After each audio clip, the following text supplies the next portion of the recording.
I met the love of my life and I almost divorced his ass in 6 months, being real stupid and silly. Actually, we both filed for divorce. Let's talk about the struggles of being a new young wife. First thing I can tell you as a new wife, I know this is going to be a hard practice, but shut your mouth.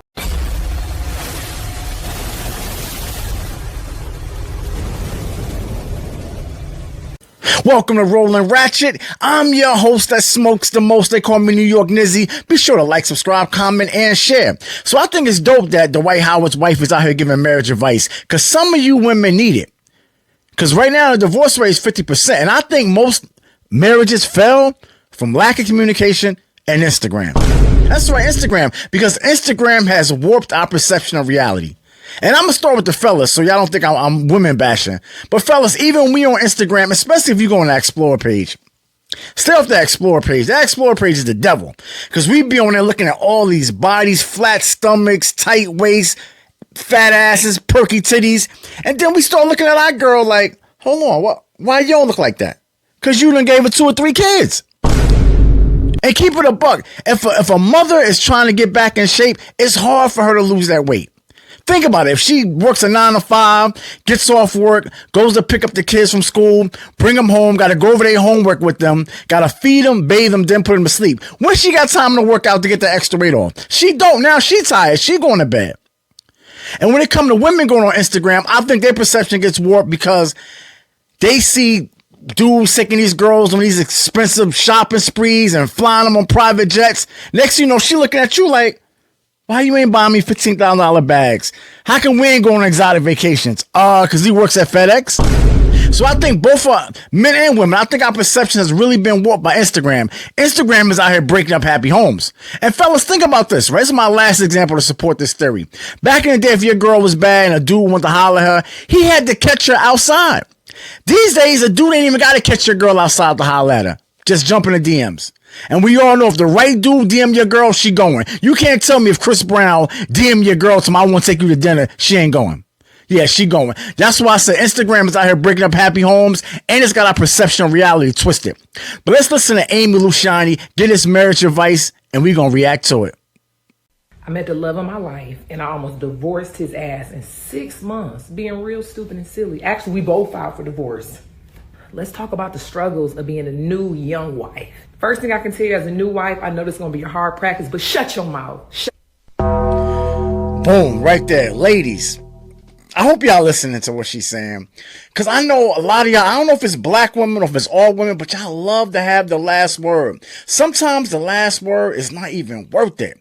Think about the disharmony and destruction and the tension you can cause in your household just by trying to have the last word with your man. Sometimes it's best just to be quiet, let things settle down, you know what I mean? And then maybe revisit it later, you know what I mean? When your emotions are a little bit lower. But trying to have that last word, trust me, it's not going to lead to nothing good. And it's not going to make your marriage or relationship any better. If you want the best relationship, sometimes it's best just to be quiet. But we're going to listen to more of what she got to say. Shut up. Now, I know some of y'all gonna say, oh, you gotta shut up because you married. What is he silencing you? No, sis, I'm not saying shut up. I'm saying pick your battles. And sometimes pick them quietly. Understand, when you became one with your husband, that means you became one. Y'all are one. You have to literally die to your old self. You know. Now that's deep right there now. And a lot of people don't think about that. When you're in a relationship, or especially a marriage, let's say marriage.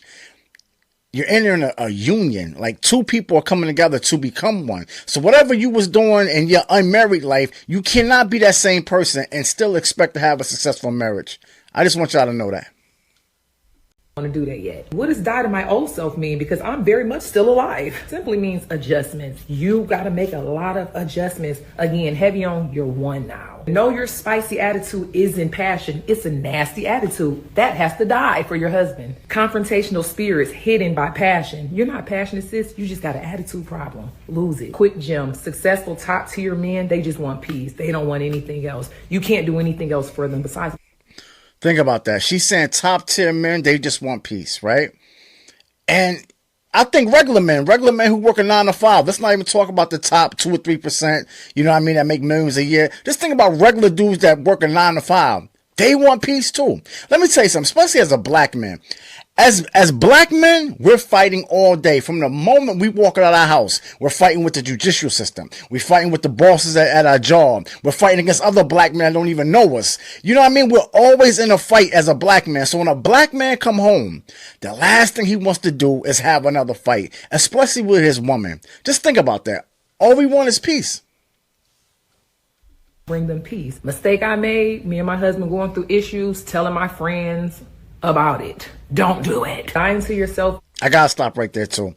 Women, that's another mistake a lot of y'all make, is running y'all mouths to your girlfriends about what's going on in your bedroom. And y'all getting advice from women who not even in a successful relationship themselves. How they gonna give you good advice? Just think about that.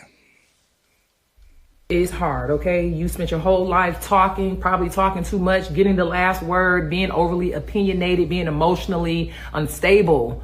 Some people settle for that, but this person married you, they're not going for it. Passive aggressive attitude. Most black men, when you do that, it reminds them of somewhat what they grew up with their mom, their siblings. They married you. They don't want to feel with the trauma from childhood.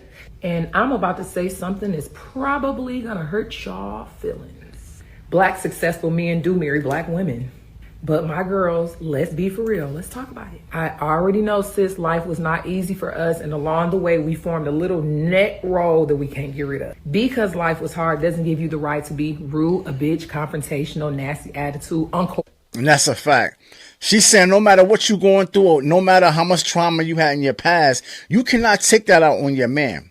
Because that's not going to lead to nothing good. Think about this, ladies. The happier your man is, the happier you will be. Just think about that. So you're not just doing what you think you're doing for him, you also doing for yourself.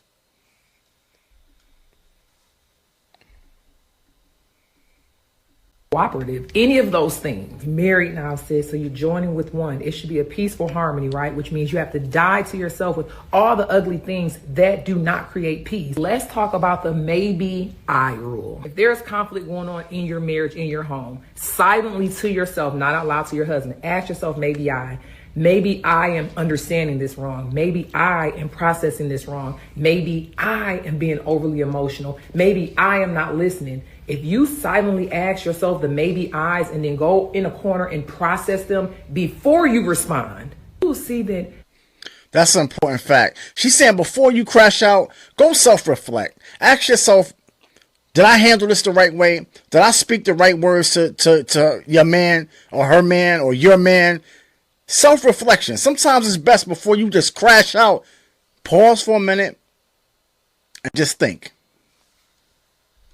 Maybe I can do something to meet him more in the middle versus pushing the confrontation. I did not say you cannot have. That's a fact.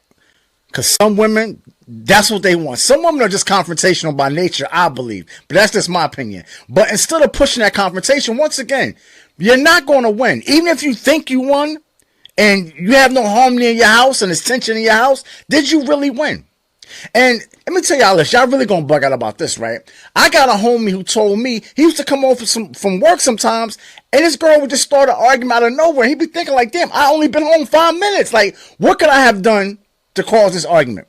It wasn't until months later she came out and told him. She said when they have arguments, she get wet. How crazy is that? So you gonna disrupt this man's peace so you can be turned on sexually? I'm telling you, fellas, the way some women think, we will never understand. Don't even try to figure it out. Opinion. I never said that. I said, stop, process your emotions, okay? You married now. You basically just said, I love you for the rest of your life, my life, no matter what we go through. Me not really understanding the real concept of marriage, I was thinking like, oh, Dwight, you're doing this. I don't like this. I'm going to flee. I'm going to run. Listen, y'all, you ain't ready for marriage if that's the way you think it. I hope her advice can help some ladies out there that's in marriages or relationships. But people, if I can encourage you to do anything, it's to be patient with each other. There's no such thing as a perfect relationship. And I know you might be looking online and some people's relationship might look perfect, but trust me, it ain't. And you might want to leave the person you with thinking the grass is greener, but you might leave the person you with and get somebody that's even worse. So trust me when I tell you, it's a give and take. Ladies, like if he spends his whole Saturday in the mall with you for you to buy 3 things, then when Sunday comes, let that man sit on the couch and watch football all day uninterrupted. If that's what he wants to do. Marriage, relationships, it's all a compromise. It's a give and take. Just remember that. But hey, as always, I want to thank you for watching. Be sure to like, subscribe, comment, and share. I'm your host that smokes the most. They call me New York Nizzy, and we rollin' ratchet.